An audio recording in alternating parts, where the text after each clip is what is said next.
ఎన్నాళ్ళు చేస్తారు?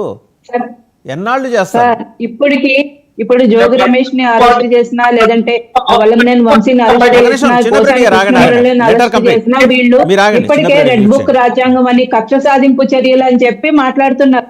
ఒక్కొక్కరు అరెస్ట్ అవుతారు సార్. పగడ్బందీ ఆధారాలు ఉంటేనే మేము అరెస్ట్ చేస్తాము, లేదంటే ఏదో సగం సగం ఆధారాలు పట్టుకుని కోర్టుతో మొట్టికాయలు తిని వైసీపీ లాగా వాళ్ళని మళ్ళా బయటకు వచ్చి అటువంటి పరిస్థితులు లేకుండా పూర్తి పగడ్బందీ ఆధారాలు దొరికిన తర్వాత మాత్రమే వాళ్ళకి నాన్ బెయిలబుల్ అరెస్టులు జరిగే అవకాశం ఉంది. నాన్ బెయిలబుల్ వారెంట్ ఇచ్చి అరెస్ట్ జరిగే అవకాశాలు పూర్తిగా వచ్చిన తర్వాత మాత్రమే అరెస్ట్ చేస్తాం సార్. ఒక్కరిని అందరినీ తీసుకుని వెళ్ళి ఒకేసారి వేసి ఇప్పటికే ప్రభుత్వం దగ్గర పోలీసుల వ్యవస్థల దగ్గర కూడా సాల్వ్ చేయాల్సిన కేసులు చాలా ఉన్నాయి. సో ఇప్పుడు రోజా గారి విషయంలో కూడా ఖచ్చితంగా ఆవిడ తప్పించుకునే పరిస్థితులు అయితే లేవు సార్. ఖచ్చితంగా తప్పించుకునే పరిస్థితులు లేవు. పోసాని కృష్ణమురళి అటువంటి వ్యక్తిని దయచేసి వైసీపీ వాళ్ళు ఇంకా వెనకేసుకు రావడం మానేయాలి. ఆయన్ని శ్రీశ్రీ గారితో పోల్చకండి దయచేసి ప్లీజ్. ఆయన అభిమానులు చాలా మంది ఉన్నారు, అందులో నేను కూడా ఒక వ్యక్తిని. శ్రీశ్రీ గారు సమాజానికి కోసం పనిచేసిన వ్యక్తి, సంఘం బాగుండాలని పనిచేసిన వ్యక్తి. పోసాని కృష్ణమురళి లాగా ఎంగిలి మెతుకులకు ఆశపడి నోటికి వచ్చినట్టు వాగిన వ్యక్తి కాదండి. ఇష్టం వచ్చినట్టు కంపేర్ చేయకండి దయచేసి. అలాగే ఆ వీడియోలో కూడా పోసాని గారు అరెస్ట్, ఆ వీడియో తర్వాత జరిగిన సంఘటన కూడా బయటకు రావాలి సార్. పూర్తిగా వచ్చిన తర్వాతే తెలుస్తుంది. ఆయనకు సమయం ఇచ్చే ఉండొచ్చు. గోడలు దూకేసి అర్ధరాత్రి సమయం ఇచ్చే తీసుకెళ్ళి ఉండొచ్చు పోలీసులు. ఒక నిమిషం అండి. ఆ వీడియో ఇప్పుడు అరెస్ట్ చేస్తున్నప్పుడు అయితే, ఆ అరెస్ట్ ప్రక్రియ నడుస్తున్నప్పుడు ఆయన సతీమణి అయితే ఆ వీడియో తీయలేదు. ఇంట్లో ఉన్నది ఆ సమయానికి వాళ్ళిద్దరే అని తెలుసు. వారి సహాయకులు కూడా ఎవరు లేరు. ఆ వీడియో ఎవరు తీస్తారు? పోలీసులే తీస్తారు.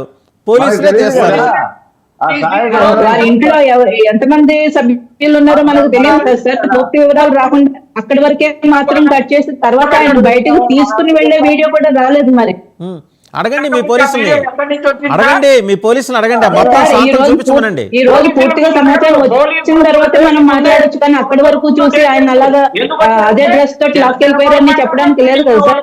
పూర్తిగా వివరాలు వచ్చిన తర్వాత దాని గురించి మనం డిస్కస్ చేయొచ్చు. అది ఎప్పుడో రాత్రి వచ్చిన వీడియో, తర్వాత రిలీజ్ చేస్తారు, మళ్ళీ వీడియో వస్తుంది, అందులో ఏ సందేహం లేదు. రఫీ గారు, పోలీసులు తీసారా వీడియో లేకపోతే ఆయన కుటుంబ సభ్యులు తీసారా? ఒక్క నిమిషం అండి చిన్నప్పరెడ్డి గారు. రఫీ గారు అదే తెలియాలా, వాళ్ళ ఇంట్లో చాలా మంది ఉంటారు.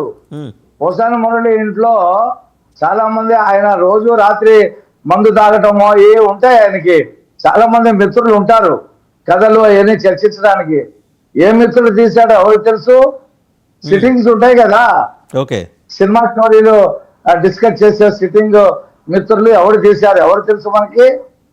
వాళ్ళు భార్యాభర్తలు ఇద్దరు వాళ్ళు అర్ధరాత్రి మేలుకొని సినిమా స్టోరీలు చర్చించే వ్యక్తి కదా ఆయన.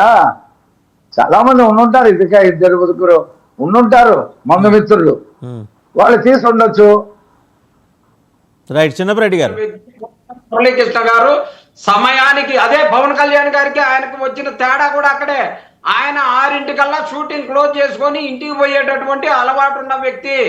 ఆయన 6:00కల్లా పోయేటటువంటి వ్యక్తి ఇక్కడ కథలు చెప్పుకుంటా మందేసుకుంటా కూర్చుంటారంట. ఈ తెలుగుదేశం వాళ్ళు ఏం మాట్లాడతారు సార్, మీకు తెలుసు కదా అంతేనండి. రాత్రి పూట డిస్కస్ చేస్తారు, సినిమా స్టోరీలు రాసేవాళ్ళు తీసేవాళ్ళు రాత్రి పూట సిట్టింగ్ పెట్టుకుంటారు, సిట్టింగ్ పెట్టుకొని చర్చించుకుంటా ఉంటారు.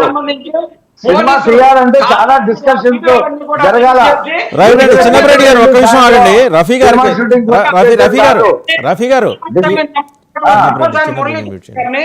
గారు ఒక విషయం. ఇప్పుడు టీటీడీలో మొహమ్మద్ జునేద్ ఖానా ఆయన ఎవరో ఒక ఆయన ప్రసాద్ అనే పేరుతోటి వచ్చేసాడు.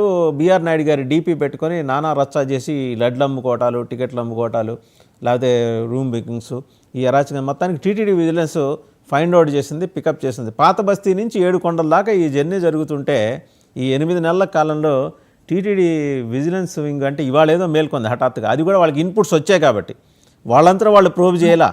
ఎవరో ఒక భక్తుడు, అది కూడా బిఆర్ నాయుడు గారికి అత్యంత సన్నిహితుడు, ఆయన కంప్లైంట్ చేశాడు కాబట్టి తన మోసపోయానని ఈ విషయం బయటకు వచ్చింది. ఇలాంటి జునేద్ ఖాన్లు ఇంకా ఎంతమంది ఉండి ఉంటారండి కొండ మీద?